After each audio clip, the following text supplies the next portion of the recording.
Good morning, everyone. How are you doing? And welcome to another episode of the Dr. Will Show. I am your host, Dr. Will. And how are you doing, people? I have been chilling. It's the summertime. So I have been relaxing, catching up on my marathoning on Netflix and Hulu. But I'm back because we're talking future ready today with the one and only Thomas Murray. How are you doing, Thomas? Dr. Will, it is great to be with you today. What an honor to be on the show, and glad to hear you chilling down there in Mississippi. You deserve it after a school year, and it's great to be on the show today with your audience and with the great people around our nation who are working hard for kids every day. So thanks for having me on. Thank you. Thank you. I appreciate it. So, every show, I always ask my guests to introduce themselves. So, for those who are watching the show, will you please introduce yourself, Thomas? Sure. So Tom Murray here. I am currently the Director of Innovation for Future Ready Schools. It is a bipartisan nonprofit portion of the Alliance for Excellent Education. The Alliance is a nonprofit group in Washington, D.C. We do a lot of work related to equity, a lot of work related to high school graduation rates, traditionally underserved students, a lot of work in that area. And we partnered with the U.S. Department of Education, actually started out of the Connect Ed initiative with the president and partnered out of the U.S. Department of Education in a coalition, which we can get into in just a little bit. But that's what I've been doing for the past couple of years. So on one side, I work with the Senate, the Congress on educational issues related to things like ESSA or student data privacy. But on the other hand, I get to work with schools virtually every week, school leaders around the nation weekly, whether it's in Atlanta, Georgia, or Vancouver, Washington, or Florida, and being able to see and work with superintendents, their leadership teams, teachers, and so on and so forth at great conversation about transforming our schools for kids to better serve our kids, particularly our underserved populations of students, and what we can do to support them as well. And I'm excited to talk about that on the show today too.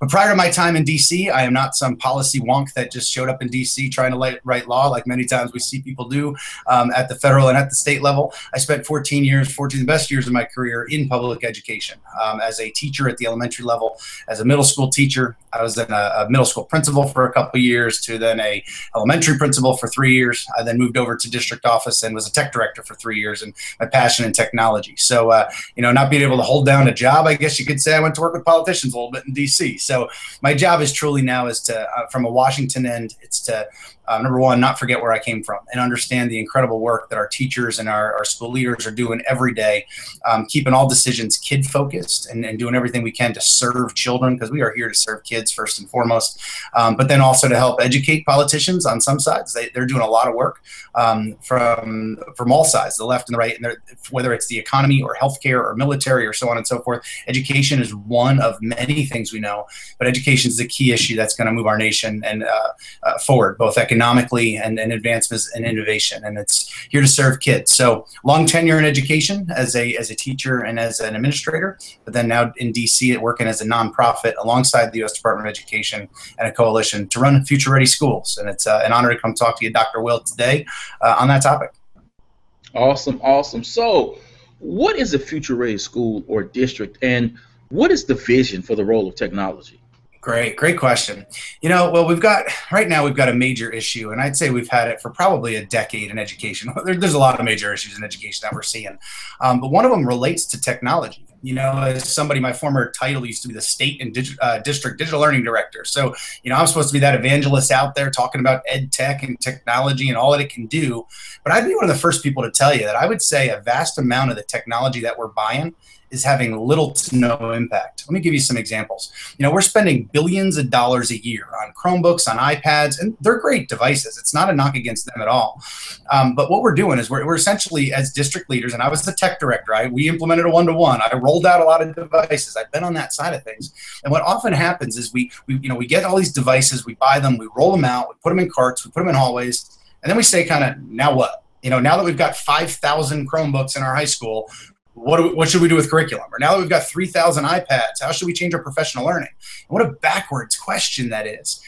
Time and time again, people will call me and they'll say, Tom, what kind of devices should we buy? And I'm like, whoa, back up. Like, that is the wrong question. We are answering the wrong question. And what we're seeing, and the research will back this up, but I'm happy to share that as well. If we're leading with technology, we're making no impact. We're making things really, really expensive for no reason. I'll give you a couple examples of that. When I was teaching, one of my very first observations my first year, I was one-to-one Palm Pilots in my classroom. We were a pilot and the one-to-one Palm Pilots. And I create this lesson where I had kids beaming back and forth. And if you remember, that was really the beginning to mobile technology. And so I go through this lesson. Every single kid was engaged by engagement terms. Every kid followed my exact direction. Every single kid did, everything I asked throughout the lesson. My head's high. I'm thinking like, this is great. I integrated technology. I did a technology lesson. My principal afterwards pushed me on it. Said, so Tom, what were your learning objectives with the technology? Or what were your learning objectives? What he asked. And I said, well, we wanted to use the Palm Pilots to be able to. He's like, no, back up. What were your learning objectives? And I was like, we wanted to use the Palms. He's like, Tom, you're not getting this. What did you want the kids to learn? Not what did you just want them to do? What did you want them to learn? It really pushed me on it and pushed, like, I had designed and created that lesson just because the Palm Pilots could do something. They could beam back and forth. The learning, even though they were all engaged by engagement terms, every kid, they didn't learn anything. And so it was very low level engagement, low level technology. Here I am initially, my head high, thinking like, this is great. We're going digital. Now we're going paperless. The kids didn't learn a darn thing. And so I think that's a microcosm of what we're seeing out there. We're seeing, number one, very, very low quality PD. So we're putting these things in devices in the hands of teachers, and teachers are the most dynamic, creative people on the planet. But it is unfair to them to hand them 30 devices, ask them to teach in a completely different way, but not show them what that way looks like, or to teach in a completely different way and just say, here you go, hand them all out. And you now have to redesign everything you have to do. Everything has to be digital.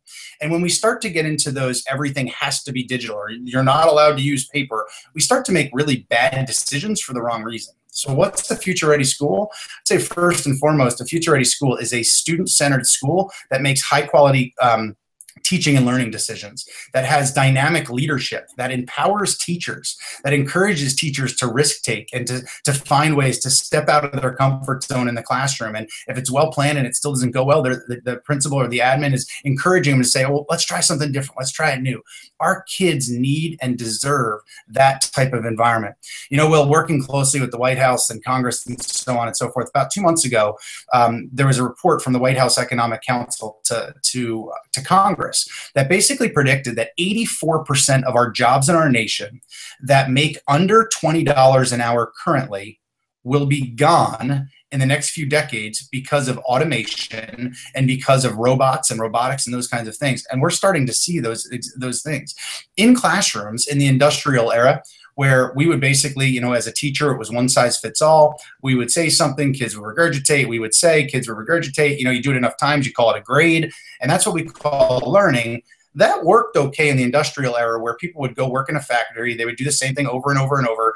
And that was the world of work. But we know that world is quickly disappearing and has disappeared on a lot of levels. One more quick story about that before I continue the definition.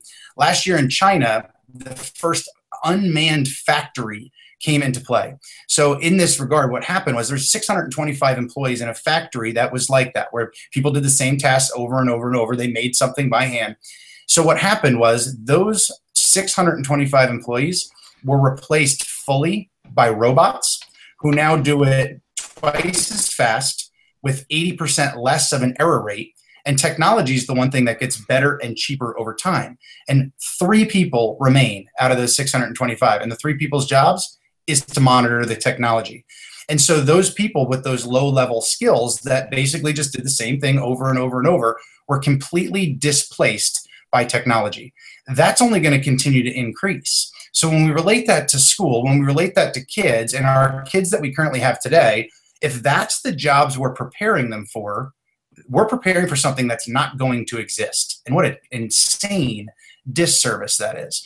We need to prepare them to be able to problem solve, to critically think, to think for themselves, almost that entrepreneurial type spirit, to collaborate, and not just in their own classroom, with kids around the world, with kids from other cultures, because that's what our world of work is. And it really has become that flattened place. So those future ready schools are really, we're working hard it's focused on leadership first and foremost, because we know that school leaders, they can crush the greatest innovative ideas from our teachers in a heartbeat by the culture they create. In a toxic school, innovation's not going to happen. Teachers are going to be afraid to take risks. It's going to be an us versus them mentality, and we're going to lose focus of the kids that we're trying to serve. And so it really is school culture based, school leadership based, and are focused of how do we empower teachers? How do we empower our teachers to take those risks, but focus on high quality teaching and learning? You know, as somebody that's into ed tech and does a lot with ed tech, I'll be the first to tell you there's lessons we should do in a different manner without a device, without technology. You know what happens, and when we start to look at it, you know, I'm a big fan of Google. Google's a supporter, and you know, I love Google Apps for Ed. We can do a lot of work for that. But let me give you an example here. 20 years ago, we had a packet of paper that we stapled together on our desk, and we put it inside a folder, and we kept it in our desk. Today, we are many places just digitizing that practice. We put digital worksheets in a folder. We call it Google Drive. That's no longer our desk. And we think we've made these vast revolutionary changes. Look how different our classroom is. And all we've done is digitized what we used to do. That shows no level, there's no impact on that. And when you look at the research on that, you know, if I'm handwriting something versus just typing, it'll actually show you the handwriting's actually better for brain and so on and so forth. So it becomes a balance of ultimately what does work with ed tech. So we spent a lot of time with Dr. Linda Darling-Hammond, one of the top known researchers out of the country. She's out of Stanford. We spent about a year looking at all of the ed tech studies that were out there. And this really helped define, you know, your second part of that question, what role does technology play? You see, the research really indicates there that the digital drill and kill or the digital worksheet approach shows no impact. It's a waste of money. It's when we give technology to allow kids or encourage kids to explore, to design, to create, kind of that constructivist approach, going back to Piaget, that is where technology is showing worth the money. And we think about that on a day-to-day place in a classroom. What do we want kids to be able to do with it? Where we see that once you finish the packet of paper, you can go on the Chromebook. No impact. We're wasting money. When we see it's the, hey, we're going paperless, everything has to be here, and it's all still low-level learning, we're wasting a lot of money. But where we see kids having the opportunity to explore, to design, to create those higher level skills, whether you're a school district using Bloom's taxonomy or Webb's depth of knowledge, which have been around forever, we're still getting to those higher order skills. So to answer your question in a very short way, Future Ready schools are doing everything they can to support kids in really every fashion, and to give all kids, regardless of their zip code, every opportunity for high levels of learning, not just low levels of learning. And we are absolutely passionate about helping to transform that. And just side note, all of the Future Ready work that we're doing is totally free for schools. Having been on the school level, the district level, you're always thinking, what's the catch? Like, what do I have to buy? You know, what's their silver bullet going to be? And it provides lots of that stuff we can get into, but really to support schools, because we're passionate about caring and loving and caring about kids, because at the end of the day, it's about children. Cool, cool. Now I'm going to push back on you on a couple of things. Now, first is the device question, because, you know, people are like, what should we buy? And you say, well, you have to consider the devices, because you being a former tech director understand that there's infrastructure to be considered, there's management of devices, yep. And of course you talk about costs as well, because let's say iPads, I'm just going to throw that out there. Now iPads from a management perspective are terrible, because I live that world. Yep. You don't buy an iPad and it comes with, you know, Apple's very own management system. You have to buy you a secondary MDM to take care of that stuff. So now that you're adding additional costs to what you're doing, and then you don't have the automatic updates and stuff as well as you will have with Google. And so to me, those are things that you have to consider. Yep. Because, you know, even because I hear people all the time, it's like, it's not about the technology, it's about the pedagogy. And I tell people, stop the idiocy. Just let that go, because without the technology, there's certain things you can't do, pedagogically speaking. You know, when you say, I want my kids to do this, I want my kids to do that, if you don't have the technology to do it, they're just simply not going to be able to do it, particularly at scale, particularly when you're talking about individualized or personalized. Because let's be real, being a former classroom teacher, you have 30 kids in your class. Yep. If you were to really, let's take that first step to individualize student work, and then let's go a step further and say, now we're going to personalize student work. the amount of time that it would take you to do that on paper, Yep. you wouldn't even have a life. It's not feasible. I go, it's not possible. You Yeah. know, and well, along those lines, we've been telling teachers as school leaders, you know, you got to differentiate for kids for like 2 decades. You know, that's not a new concept at all. But what you'd often get is you get, well, that's my high group, that's my middle group, and that's my low group, because you can only do so much. There's only so many hours in the day. There's only so many ways to change what you're doing. You know, you made a great statement just a few moments ago about the technology, and when you said you were going to push back, and I think I would agree with everything that you just said. The technology allows you to do opportunities that you could not do without it. That right there is key. Because when we're just digitizing the worksheet, when we're taking what used to be a worksheet, we scan it, it's a PDF, it's now on a laptop, and we're thinking, wow, we just did miraculous things. That's it. No, we didn't at all. You made no change, except now it's a bit more expensive. It's what you said, in that to be able to do things, that extended learning that you could not do without it, to be able to connect from Mississippi to Pennsylvania in real time, to have kids collaborate, is something you could not do without that technology. In terms of the management piece, I lived that world, and I hear you 100%. I know on the Apple side, I know they continue to try and make those. It was originally designed as a consumer device, a personal device, not a device to have 5 of them in a classroom. And they're kind of backpedaling to really try and be able to get that. And I know they're unleashing their own classroom like Google did and whatnot. The management piece is a real issue for school districts. And, you know, having been that tech director, school districts have exponentially increased, in many cases, the devices, you know, more so than they had, say, 5 or 10 years ago. But quite often they haven't increased the staff to support them. And so to be able to actually push those devices out, to do those types of updates, to work on some sort of MDM, a mobile device management system like you referred to there, that takes people, and that takes people to do well. Because if we don't have the devices in good working order, teachers are going to, rightfully so, throw their hands up. You know, if the batteries are dying because the devices are so old, and, you know, you can't even get through a lesson with the technology not being seamless, we're putting our teachers at a disadvantage. And then sometimes what we're doing as admin is we're saying, you better be doing digital learning, but the devices are terrible and they can't last, and they're very limited. And then we're telling teachers, you've got to fit in this little tiny hole right here. This is what you've got to do, but we're going to keep making the hole smaller and smaller and smaller by taking things away. And so I agree with everything that you just said in that regard. And the devices do make a difference.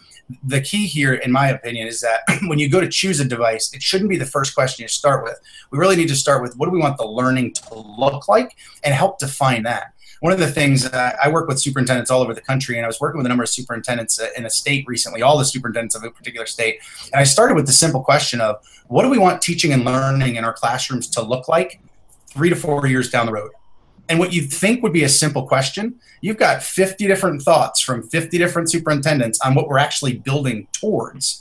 And that's part of what the difficulty is. You know, you got a principal in one building saying one thing, a principal in another building saying another thing, in the exact same district with 2 different visions on where it's going. So related to Future Ready, it's helping districts create that vision, that empowering vision for both teachers and students as well, of what are we trying to build towards anyway? What is a future ready school? We actually ask that question at the summits when we work with superintendents. What are the characteristics? What are we looking for?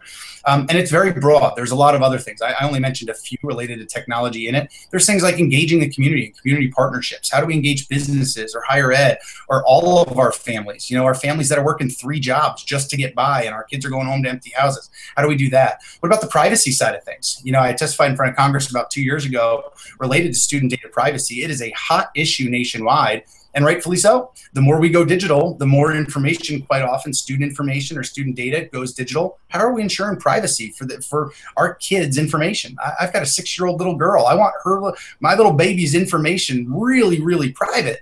But at the same time, we've got to be careful that we don't really limit what our teachers can do in the classroom. So that's a tough balance in and of itself. The professional learning piece, I referenced that earlier. That's another big part of a future-ready school. You know, the top-down, one-size-fits-all of sit and get hours-based PD, total waste of money. We're spending billions of dollars a year on a model that continues to prove ineffective. How do we encourage the ownership from our staff? How do we leverage our staff? Our best staff developers are sitting in classrooms every day. We don't have to bring somebody in from the outside, pay them a lot of money to be with us for 1 day and then fly out the next day. How do we really empower our own school leaders, whether they're principals, teachers, whether they're even our support staff, to be able to do that? Because the professional development from a future ready end is more personal in nature. It's more relevant in nature. Give you an example. EdCamp is one of our partners for Future Ready. And you look at the EdCamp model, it's all about voice, it's about choice, it doesn't matter if you're a first-year teacher or a superintendent, you're on a level playing field.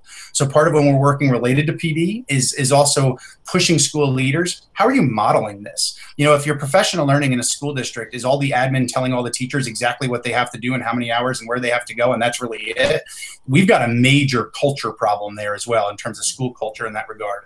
And so we got, how do you model this for your staff? How are you making yourselves vulnerable and showing your own growth? How are you putting yourself out there? And how are you empowering teachers as well? Instead of just telling them what you have to do, it's sometimes sitting side by side and having your teachers teach you something as an admin. And we know that they're more than capable of doing that as well. So, you know, those are just some of the other areas. And I can reference the Future Ready framework, which really gets into what is a Future Ready school.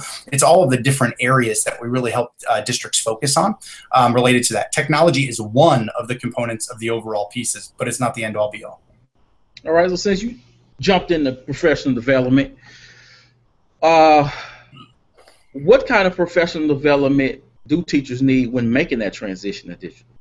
Sure, that's a great question. You know, and I think to start that question, I will say it's something that we have not done well at all. We've put, and I'm all about, you know, giving teachers time to pilot and explore and getting devices in their hands sooner. I talked to a school district recently that handed out all sorts of devices to kids first, and then they were still working on the teacher devices. And so I was really probing like the thought process behind, look, like I'm all about student empowerment and student exploration, but you're telling me that the kids have the devices before the teachers have the devices, and then we're telling the teachers they got to do things digital, but they don't have the devices yet. And man, did that put those teachers at a disadvantage there.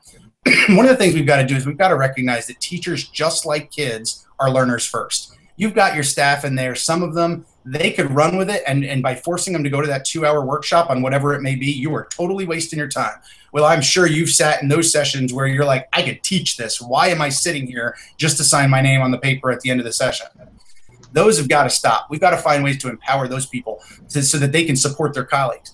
The other piece to all of that is sometimes we're doing things that, just like in a classroom, are way over a teacher's head. You know, you've got some teachers that they open up a Chromebook for the first time. They're worried about, like, how do I log into this thing? Where do I go? Where do I click? And it's just a very introductory piece. They need the building blocks of the intro of, this is how we sign in. This is how we do this, where some of your teachers are ready for, okay, what does this look like on higher order pedagogy type of stuff? Like, how could this really support classroom teaching? So from a district end, one of the things, again, we've told teachers to differentiate for decades. For school admin, if we're not turning around and trying to personalize or differentiate for our teachers, that's hypocritical, because what's good for kids is also good for our adults. So I think it's leveraging the incredible staff that we already have, finding ways to build capacity in our own staff as well. It's recognizing that our staff are learners and they're going to be across the board. The problem is a one-size-fits-all hours-based approach doesn't recognize teachers as learners. And then finding ways to really empower those staff. It can't just be the in-service that we do on September 12th that's going to carry you all year long and you should have mastered it by June. Like that's a completely outdated model. It just does not work. So it's got to be job embedded. It's got to be almost that either that coaching mindset. Sometimes districts are doing a teacher on special assignment and the teacher can go work side by side and coach. How can we free teachers up to go watch other teachers? You know, one of the things that was most amazing to me when I became a brand new principal was how different people taught. And I just assumed everybody taught like me, and me wasn't perfect. Me wasn't the way. Everybody just had very different styles, and those very different styles were effective. So one of the things I tried to do as a principal was to free teachers up to go visit and watch other teachers, not in a supervisory or, you know, threatening way at all, but for teachers to collaborate and ask questions like, hey, why did you teach the lesson like that? Or why did you group the kids like that? Or why did you use that tool? I never thought to do it. Teachers need that. Quite often we find ourselves as school leaders telling teachers, you've got to change. We can't do it this way anymore. That's from 20 years ago, without showing them this is what it can be. This is how you can do it. This is what it can look like. And so again, we put teachers in a really bad spot with that. It's got to be relevant. It's got to be personal. And there's got to be ways to do that. Whether they're high quality PLCs. I've seen PLCs become a paperwork notion of all we do is fill out paperwork, and that's a total waste. How do we get people talking, creating, collaborating, things, one of the examples I mentioned EdCamp earlier, and they're a phenomenal organization doing incredible work.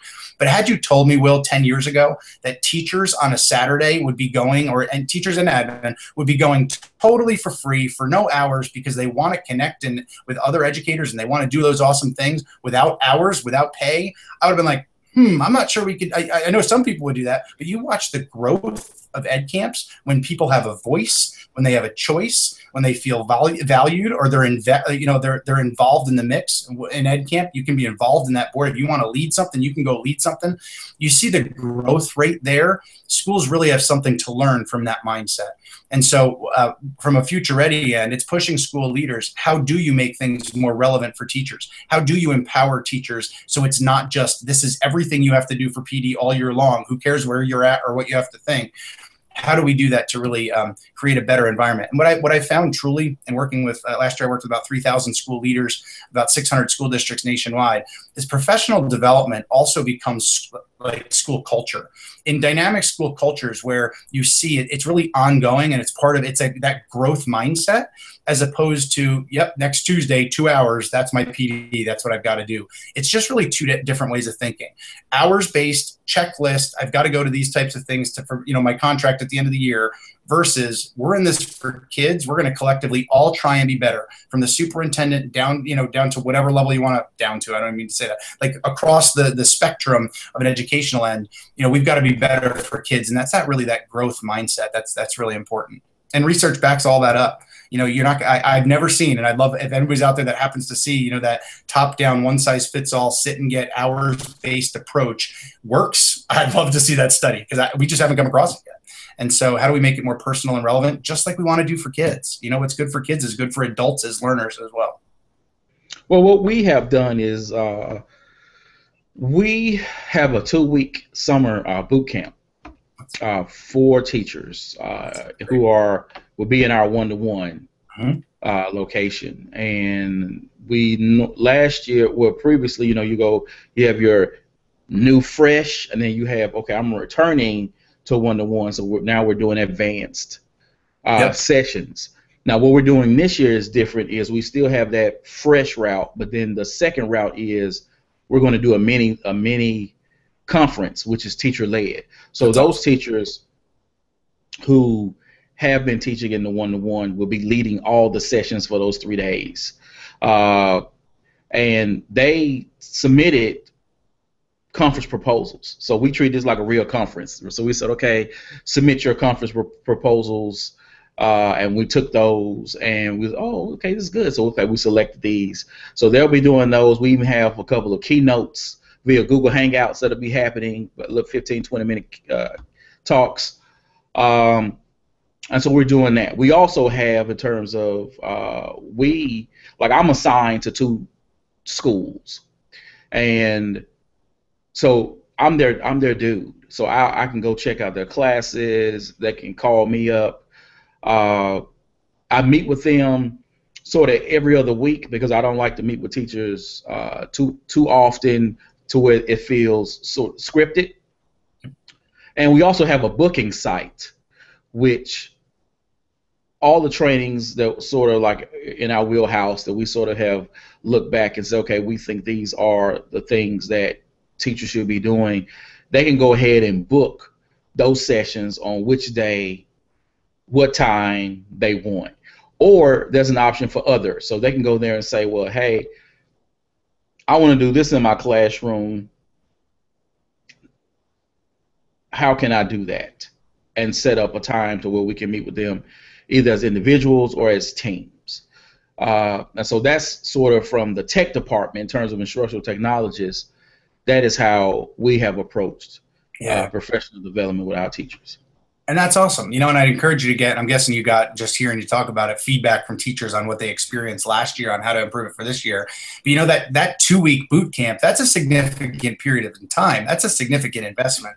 What we often do is like, here's your one day that you come get your Chromebook. Here's your one day, like good luck with it. And we'll see you in November at the in-service day. And, we leave them drowning, like just trying to keep their head above water. And so, you've got time, you've got tracks in the sense of, hey, if you're brand new, that's okay. We're going to support you here. You're you're empowering teachers and encouraging your own, so you're building capacity. So some teachers may come in and say, hey, here's 2 or 3 tools, or this is the way that I did this using technology. This helped my classroom. If I'm that person's colleague, that means far more to me than the person flying in that I've never heard of, I have no idea who they are, telling me some theoretical thing they did 10 years ago. That's a much better approach. And then you're building capacity within your own staff, with the ability to really start to make it more personal for each person. And that sounds like, kudos to you, because that sounds like a fabulous opportunity, and the type of experiences we're really trying to promote with our school leaders to think about that type of mindset.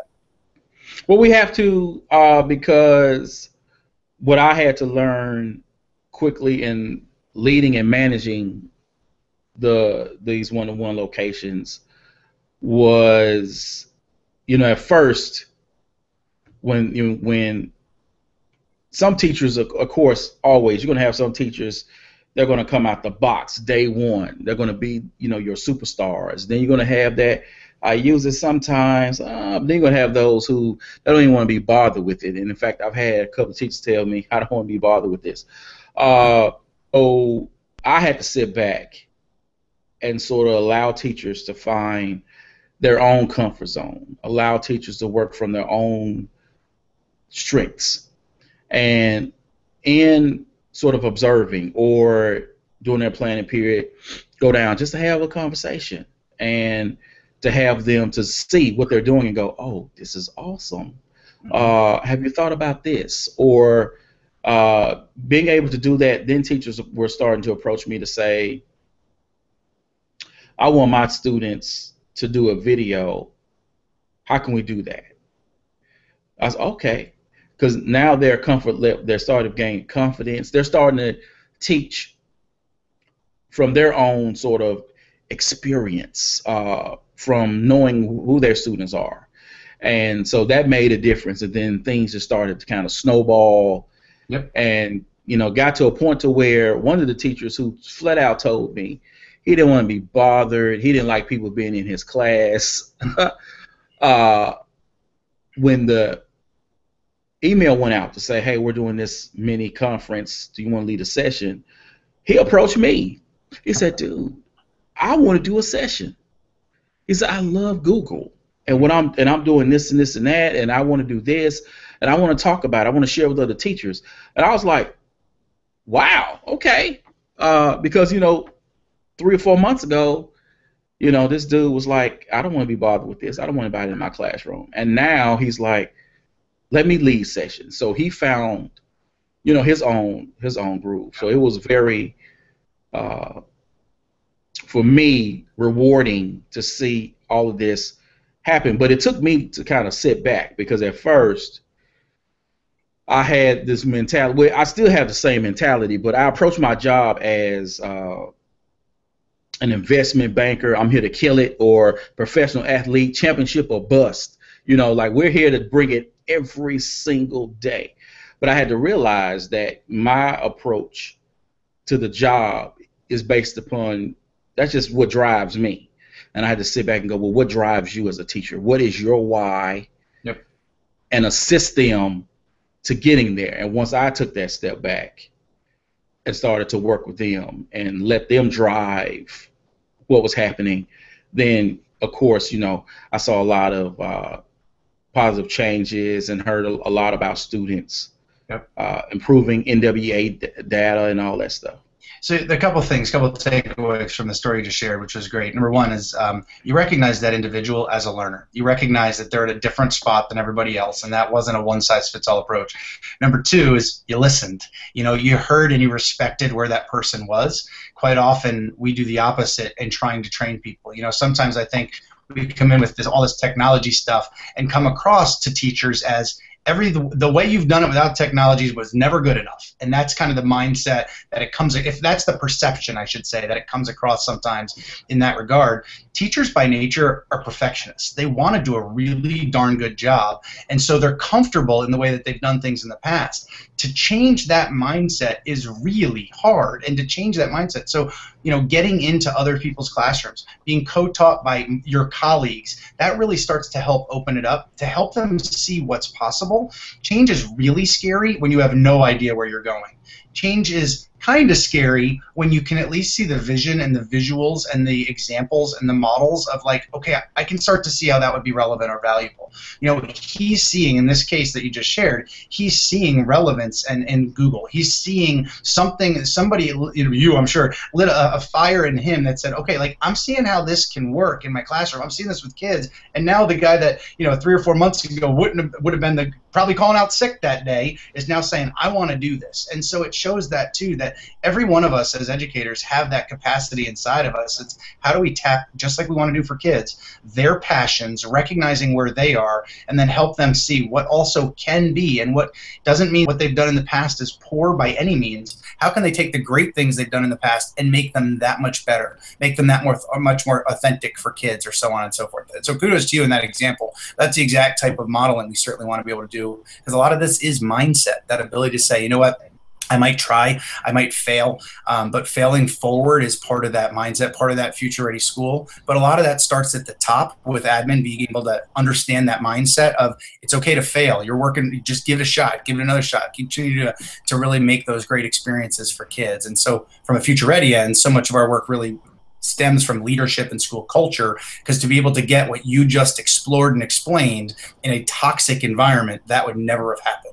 And so that empowering that teacher, and then, following up with that teacher, hey, how did it go? That was awesome. Thanks for stepping out of your comfort zone. Thanks for doing that. Teachers, other kids benefited from your work today is really important as well. And not in a superficial way, but an authentic way, because he's got more that gentleman can share moving forward. I guarantee it. And you know that too. And so great experience there. Great example related to PD. Thank you. Thank you. So let's talk about the money. Because, I see a lot of stuff. People talk about equity and I'm like, look, this boils down to dollars, homie. Yep. Because, there is a reason why some schools can fully fund one-to-one programs, and some schools can barely scrap together an iPod Touch. Mm-hmm. So what funding sources are available for schools who want to either supplement a BYOD Sure. or roll out a one-to-one program? Great. So first, to address the funding thing, and I'll back you up 100%, and it's no secret, and we all know it. It's time people do something about it, and that funding across the U.S. in terms of school funding is incredibly there's not even a word I can describe it. It's horrible. You look at, and even here I am sitting in Pennsylvania. If I were to go 10 minutes down the road to the nearby city that I'm in, I'm not trying to negatively call out a school district. Their per pupil spending is around $3,000. If I go 5 minutes in the other direction to one that's more suburban, it's I want to say $14,000, somewhere in that range. So within a 10 to 15 minute radius, we've got 5 times the spending happening.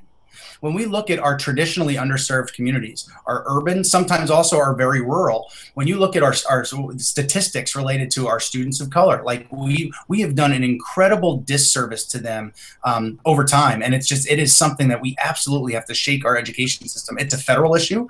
I know that this administration and the Department of Ed have tried to tackle in certain ways. It's a huge state issue. Here in Pennsylvania, there's been a budget impasse for almost a year because of unequal funding. The funding for an urban school like your Philadelphia's, Allentown, Pittsburgh, versus some of your suburban schools. And what you said, well, you hit it on the head.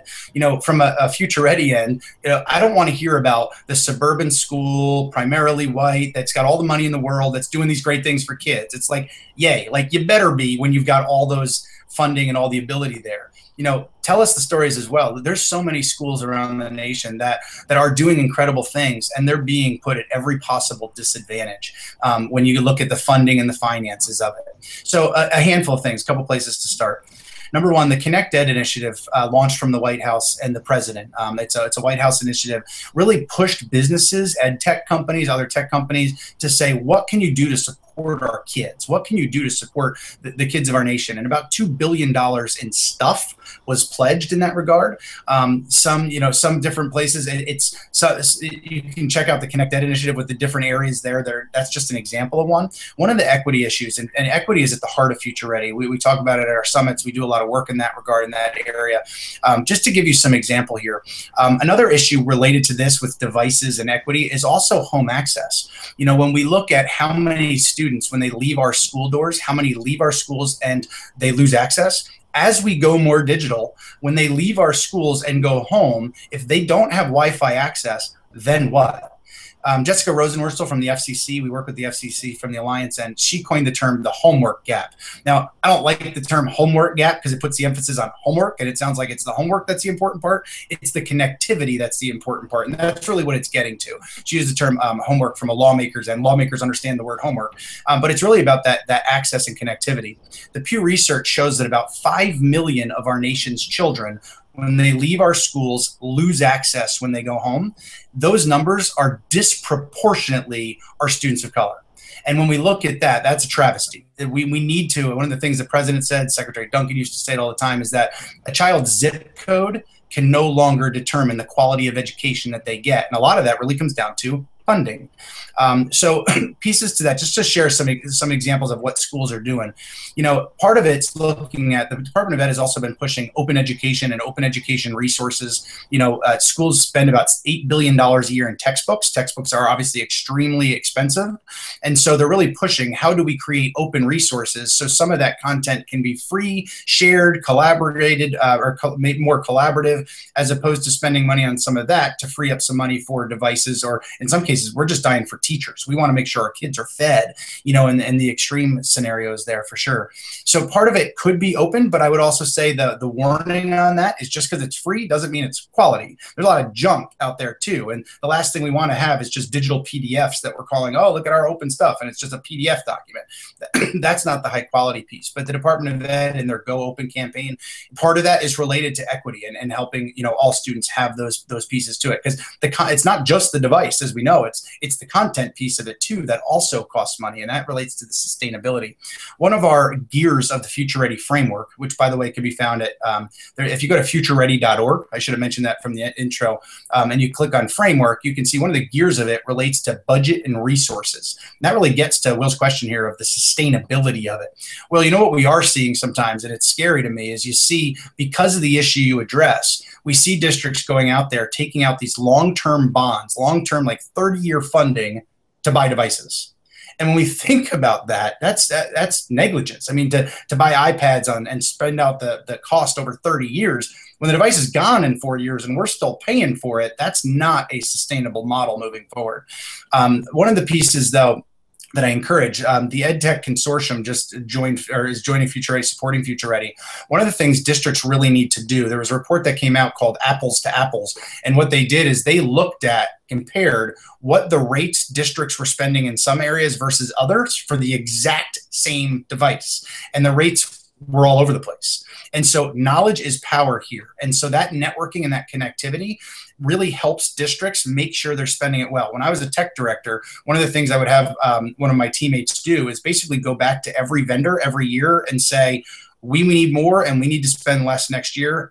If we're not going to go in another direction, what are you going to do for us? And many times those vendors would lower their costs just a little bit to keep us as a customer. The other thing we started to do is that consortium pricing. I know one of our subscriptions when I stepped into the role of tech director was $140,000 nationwide. It was for one of the major, I'm not looking to negatively call out a vendor here, but one of the major things we did nationwide. But the day I left, it was 47. And part of it is because we worked together as schools in the area and created a consortium and said, we're going to buy this as a county, and it really lowered our costs. So some of the tips I would say, number one, is you really got to go through every single area, even down to your wireless infrastructure. Do you need X company, best of breed, that is well known for Fortune 500, whatever, or does Y company that's half the cost, half the renewal cost, work just as well? making some of those decisions is key. So the money that we do have to start, we got to make sure that's used well.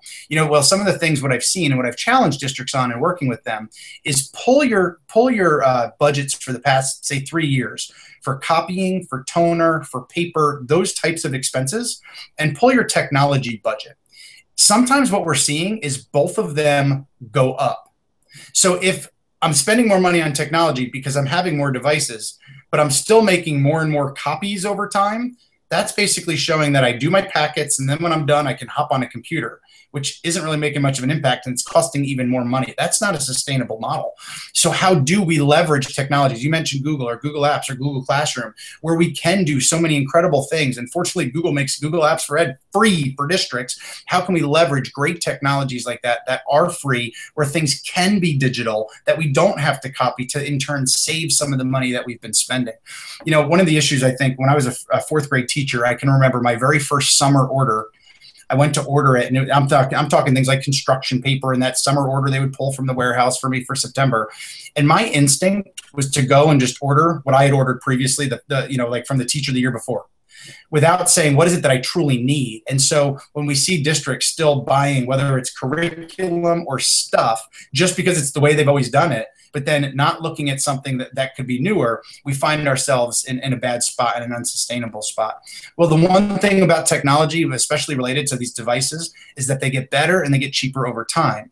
5-10 years ago, had you told me that a kid could have a high quality device like like a Chromebook for even a 3-year period for just over a couple $100 extrapolated over a free year, it would have been feasible, when laptops were $1,500, something like that. So how can we as schools use that to our advantage? How can we look at curricular materials that have been very traditional and expensive in nature? How can we utilize things like Open Ed? How can we take advantage of President Obama's Connect Ed initiative and many of the other free things out there? How can we take advantage of things like Google Apps that are free, that have free resources to collaborate to save as a district? And ultimately, how can we be good stewards of that taxpayer money? Every dollar that we do get comes from somebody's pocket in our community, for the most part. Yes, there's other types of funding. How do we make sure that we're using that really, really well? In many of our urban areas or many of our really underserved areas, this is a very difficult and true conversation when they're just worried about people, like just actually getting teachers in their classrooms. They're not worried about the technology stuff. They want to make sure that they can get enough people in front of kids, just in terms of being able to afford that. And so we are traditionally underserved communities, and the funding related to that has had long-lasting negative economic impacts for our nation. And, we need to make sure that all students, regardless of zip code, to steal that quote, have those opportunities. That's the responsibility of, at the federal level. ESSA is another piece I can mention here in just a little bit, replacing No Child Left Behind, but at the state level related to funding, and at the local level, to make sure that we are giving all those kids the opportunities that they need to be competitive in a world of work that doesn't exist yet. ESSA, last piece here, is one thing I'll just put a plug in for that. We did support the writing of ESSA and through the Alliance, and some of the work with both the left and the right to help bring them to a kind of common sense approach for kids. There will be funding available for that. That's going to go through states. And so ESSA is the Every Student Succeeds Act. President signed that in December, replaced No Child Left Behind. There is a block grant, and we're not sure exactly how much money is going to be in that yet. The Appropriations Committee in the House and the Senate have to come to that agreement. The president and the laws, when it was originally written, allocated up to $1.6 billion that would go through states to districts. Part of that money can be used for, the states will ultimately decide some of those guidelines, because ESSA gives more power back to the state and local levels. Part of that money will then go to be able to be served through the state to local levels. And one of those areas is technology that it can go to help support. So that's something that is forthcoming, and that money's got to work through DC and the federal budget and all that aspects of things. But that's something coming as well. Let me give 2 other plugs there, Will, related to this topic, especially equity and things like that. One is one of our coalition partners through Future Ready is Everyone On. EveryoneOn.org is an organization. What they do is they're working, their sole mission and purpose is to support families without internet access. That's what they do. And if you go to everyoneon.org, one of the first questions gets asked basically says something along the lines of, are you a parent? Is your child eligible for free and reduced lunch? If you were to say yes, it then asks you, what's your zip code? You plug your zip code in, and it gives you all the options that they've helped negotiate in your area. Now, I'll be the first to tell you, some areas have more than others, of what are the low cost connectivity that you can get. So it's your $9.95 a month or $9.99 a month quite often in that area. The other piece is you'll get the opportunities to purchase at very low rates refurbished equipment. And then the third piece to that they help support in different communities is also the training aspect. So they partner with libraries and other areas to help parents at home have the training they might need in this area. The other piece to that, Will, that I'll also mention, so Lifeline is another thing that we worked on in DC, particularly to support the underserved community. So Lifeline is a program that's been around for a few decades. That's typically been the phone and the stipend that families would get for very, very low income. They could get a phone. It was originally designed to help, single moms that had a few kids for a safety end. But now, just recently, a few months ago, the FCC passed that stipend can then be used for families for at-home connectivity. There's a lot of regulations that are being drawn up related to it now. But I'd look for this fall up until December-ish, where families of low income that do not have internet access at home can apply for this it's either $9.99 or $9.95 a month stipend, which would then go to pay for broadband internet access at home. So that's not something that's going to run through schools, but that's something as school leaders or technology leaders, it's going to really be our job to help promote, hey, mom or dad, if you don't have access at home, let's check everyone on. Let's see if any of these things can help you. And then also, here's a stipend that would be available. I'm not sure if that's going to work through some federal programs or welfare type programs or whatnot. They're still working that out. But those are some also things that are coming to support access at home. This president's been a huge advocate for connectivity, for access. The number of students that are connected both home and at school have drastically gone up in the past number of years because it has been a priority coming out of Washington. But I'll be the first to tell you that disparity is still tremendous. The gap is still huge, and there's still a heck of a lot of work that needs to be done, especially in our underserved communities. Yes, sir. Yes, sir. Issa, I guess as people are calling it. There's some good stuff there. What I don't like about it is they still have those mandated tests. The test. Yep. Because let's be real. Yep. If your school rating, school funding relies on a certain cut test score, that's going to tie state's hands, is going to tie district's hands and school hands, because their focus will still be on that cut score, because they know, okay, we need a certain percentage of our students to be here versus, let's say if you were to use NWEA, for example, which sort of, it checks students where they are and you're looking for growth. Growth over time. Over time. Something like that is awesome, because you as a district can then go, if in August this student's score was 180, if in January that student is at a 190, and then in March or April that student is at a 210, you're seeing growth from that student. So that student is learning. But if you were to say all students have to be here, let's be honest. No one, I mean, we're so different as individuals. No one has the same intelligences. No one has the same interests. And so for you to say everyone should have this normative score, which a lot of times it doesn't determine sort of what your future will be. I mean, you're talking to someone right now. People call me doctor. My ACT score was a 16. Now, some folks would have told you I was going to be working at McDonald's. And now I'm not saying there's anything wrong, because that's a job, and you're paying, you're feeding your family, you're doing your thing. But some people would have seen that score and written me off. So the reality is, we need to sort of get kids, especially when we talk about future ready and students doing this and taking ownership and competency based, and we're doing all those things. That score means nothing, because with competency based, if I can show you I have mastered this. Now, how do you determine that? Now, am I going to use a portfolio, or am I going to create a project or whatever? I mean, that remains to be determined. But if I can prove that I know that, and then this score on this end of the year test, why is that still there? Because you're shackling schools, because let's be real, they're not going to be able to do certain things because of that score. And that's where that gap between suburban and urban or rural comes in, because the suburban students, by and large, they have a certain background preparedness when they enter school. So the test, you see what I'm saying? So the test score, they're not even concerned about that test. They don't even care about that. So they're going to do a lot more creative things. They're going to do a lot of more of these, because that test, they're not even worried about that test. But the urban, rural schools, doggone right, they're worried about that test, because they're worried about their funding.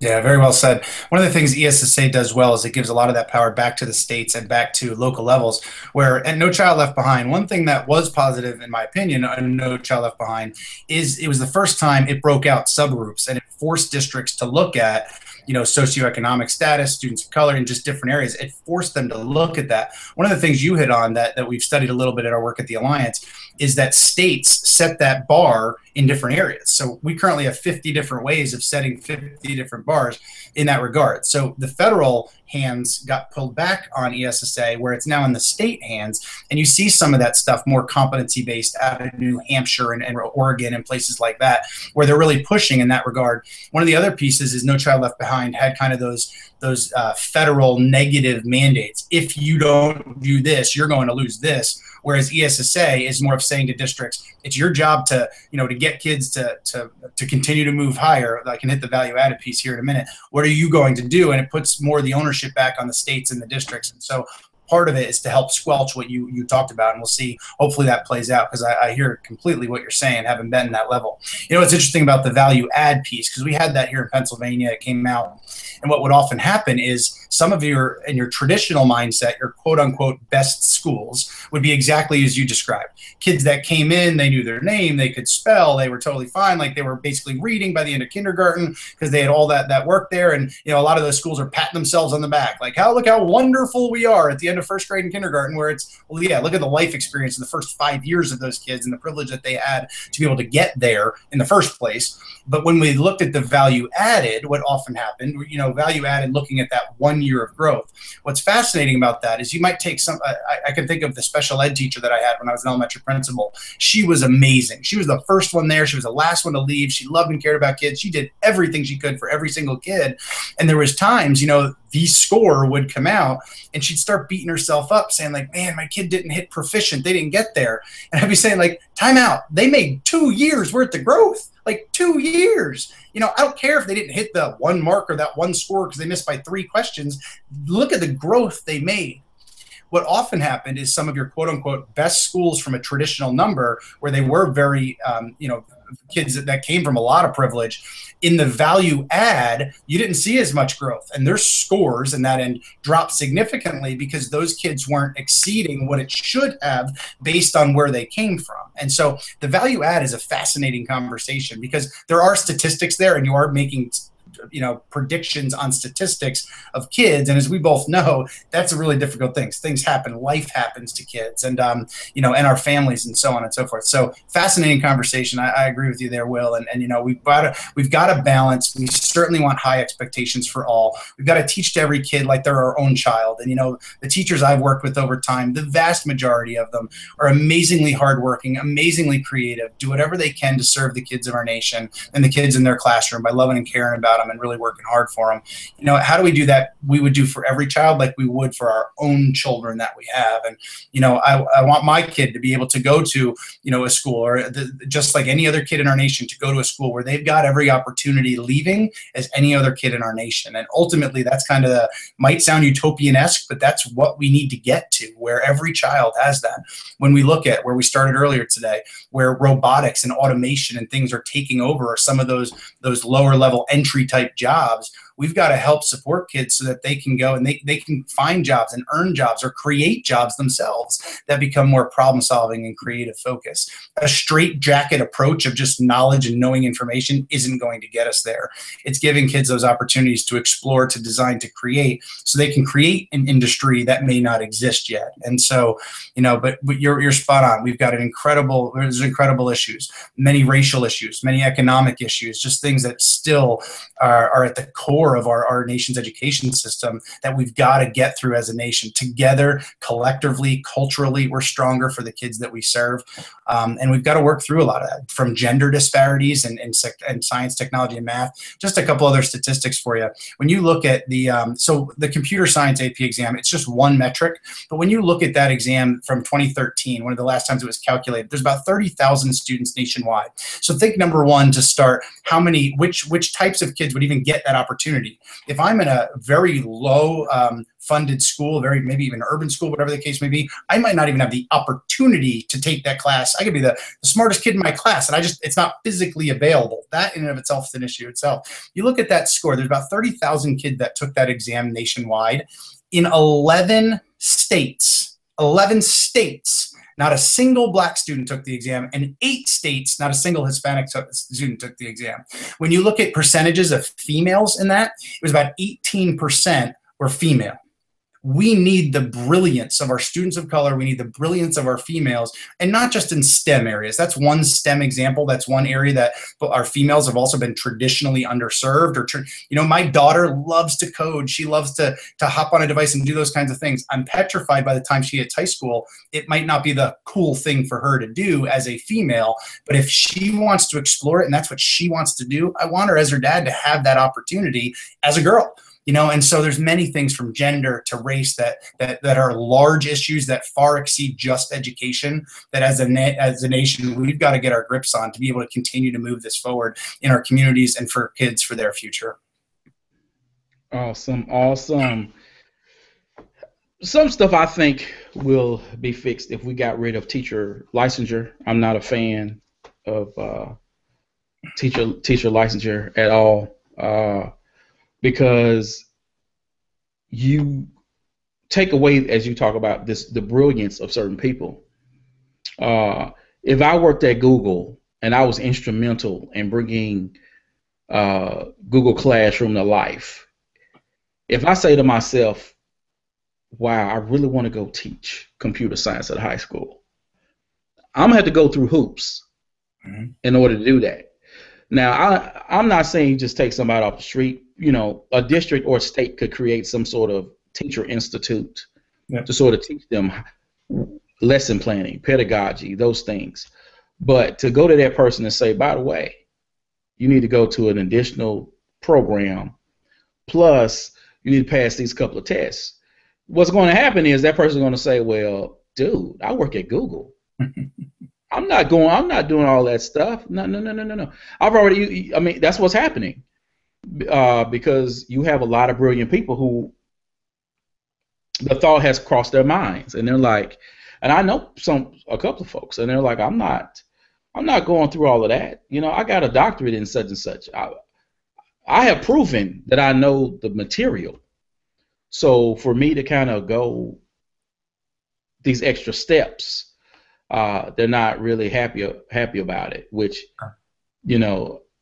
I'm not happy about that, because let's be real, lawyers, I understand that, because different states and municipalities have different laws, but 1 + 1 is 2, no matter where you are.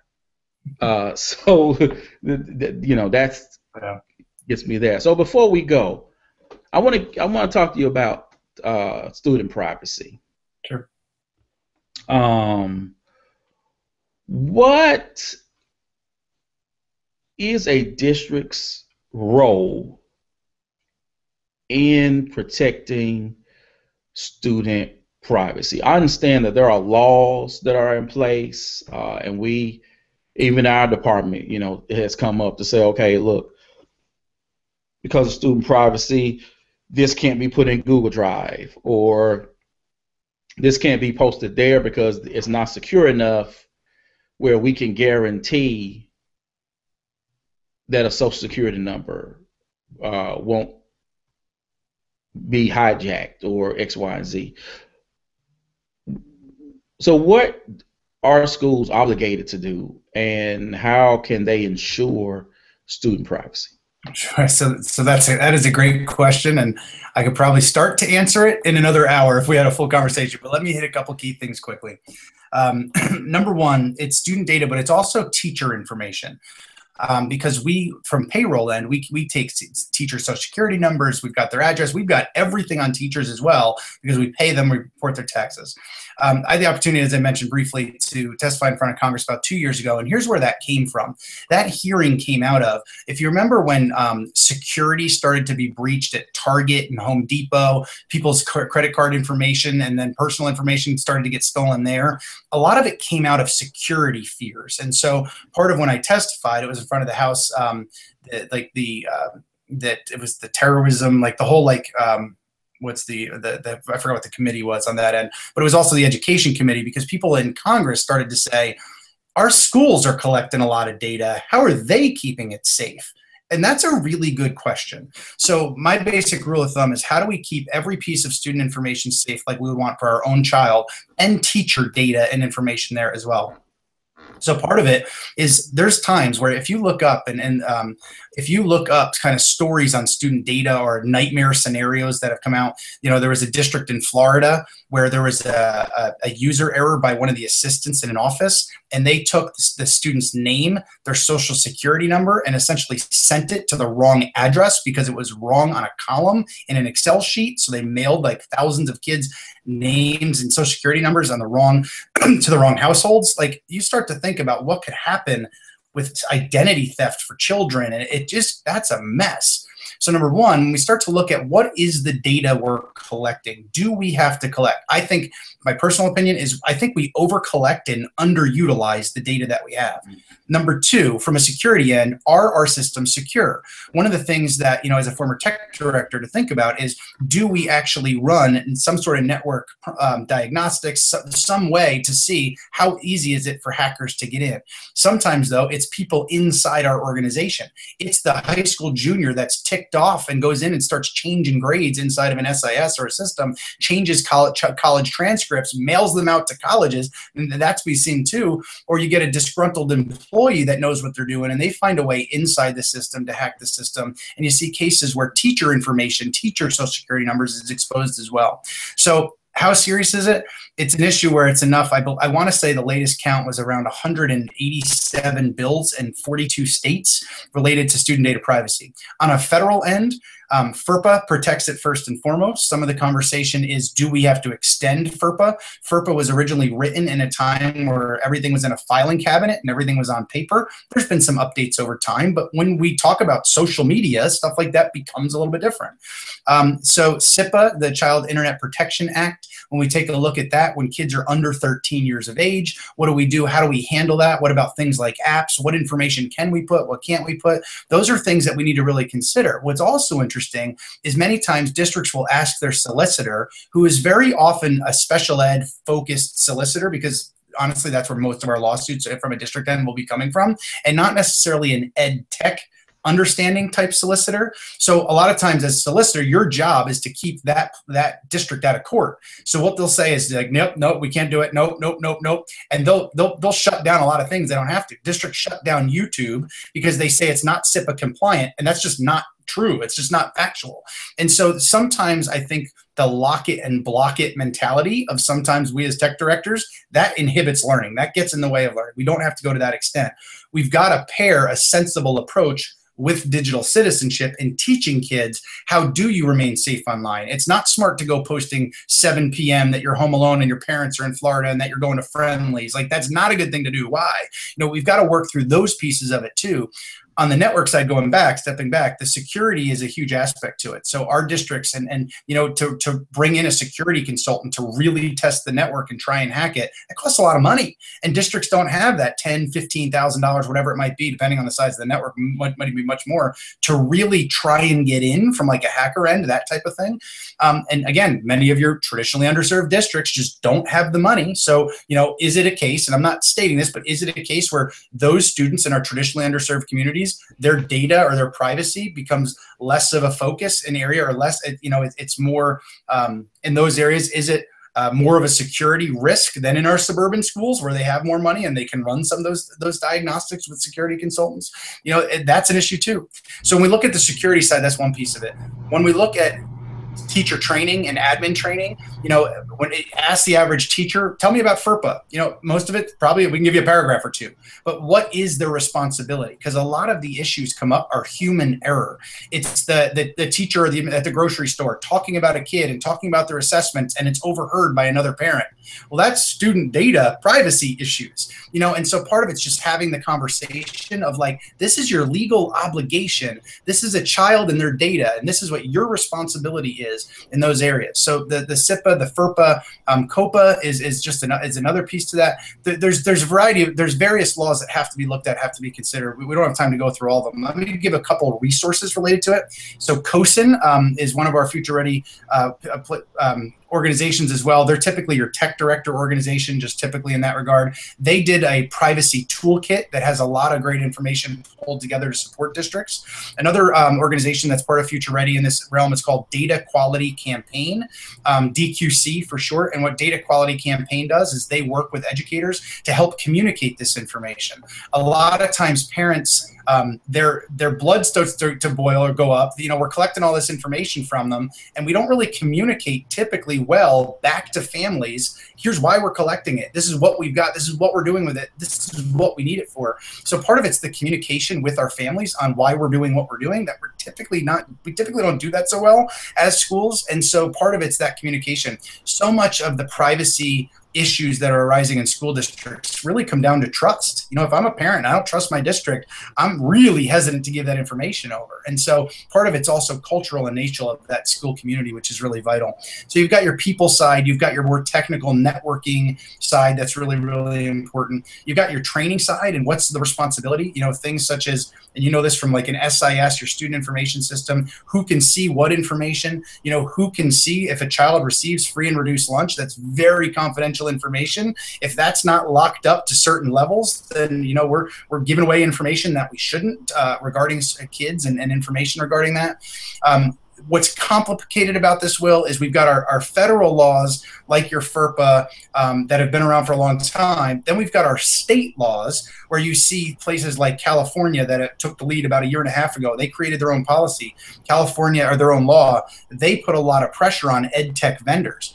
If you're working and you're switching an SIS or you're switching grade books, one of the questions you need to be asking as a technology person is, what are you going to do with all the student data that you've had of ours for the past 10 years? Where does that go? Where does that live? And you can't just purge it, because we've got to be able to print a transcript for a kid 10 years down the road and what that looks like. And, and so part of that is also really making sure that we've got privacy policies in place that don't overarch and extend, where we're limiting what we're doing in classrooms to that extent where we're taking all the tools out of their hands. But in the same sense, to have a common sense approach where, do we need to use a kid's social security number, like, ever? If I'm a state and I'm requiring that, like, can we look at that? Can we come up with a unique identifier for that child that can never get placed back to that child? If I'm creating user accounts and user information, what do we typically do? Well, what's their graduation year? What's their first name, last name, graduation year? So we just put out a user account with some information that, do we really need to share that? Is there a different way to do it? So schools, especially in K-2, if they're using an iPad and they're creating all those different user accounts, that kind of thing, you give the example, can be a nightmare, like, we got to create all those different accounts. Some of the classrooms are going, student 1 in this classroom, student 2 in this classroom. It's a lot less personal, but if I get a hold of that device, I really have no idea who that kid is, or if I try and hack in. And so what are some common sense measures that kids can do and schools can do as well? Lots to talk about there, Will. It's a couple of the resources to throw out there, and just a really, really important topic that is not going away anytime soon. Both Republicans and Democrats in both the House and the Senate we're working with on both sides are looking at federally do we need to do something? Just to give another example, another resource, to take a look at the Student Privacy Pledge. There's a number of companies, I want to say it's over 200 the last time I looked, of companies that have said, this is how we will handle student data. And that's a really good question to ask if you're a tech director, you're a principal, and you're partnering with a third party. How are you going to keep our kids' information safe? What information are you collecting and keeping over time? You know, and what those types of questions. And so the privacy with any of those vendors, who could be very, very well intentioned, but issues can happen. The one example I'll share with that is if you look at Connect EDU, it was a company that went bankrupt. They had millions of data points on kids, and in bankruptcy court, they sold the student data. But all the contracts that they had signed with districts essentially said, you can. And what do we know about contracts? What do we know about those kinds of things? Just like if you're in your iTunes account, your Android account, you just scroll right through it. Yep, I agree, we're good, we sign off on it. And so looking at those contracts with vendors and how they're signed, the Department of Ed released a model terms of service as part of it. I believe the Office of Civil Rights may have involved in that as well. But taking a look at the model terms of service is an example of what are the types of things in a contract we are looking for in those vendors so they are keeping student data information safe and secure. So much to talk about in that regard, but a really important topic so that we can empower teachers with great digital tools, but simultaneously make sure that our babies and our kids and our students nationwide, their information is safe and secure. Awesome, awesome. Thank you again, Tom, for being on the show. Folks, what can I say? You know, Tom brought it today. This was going to be on my blog. It's going to be on YouTube. This will be on SoundCloud.